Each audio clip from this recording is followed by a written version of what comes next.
নমস্কার বন্ধুরা, কেমন আছেন সবাই? আশা করি ভালো আছেন, আমিও ভালো আছি। 9 10 1 91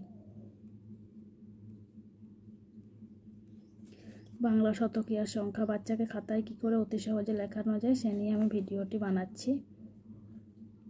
91 91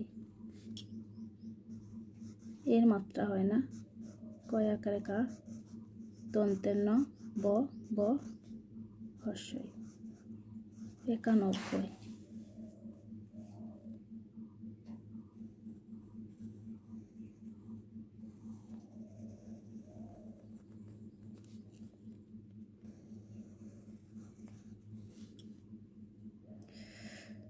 পয়দশ কত হয়? 9 10 1 দন্তের ন অন্ত্যেষ্ট নয়, দ তালে বর্ষ দর্শ, এক এক। ভিডিওটি যদি একটুও ভালো লেগে থাকে অবশ্যই একটি লাইক করবেন।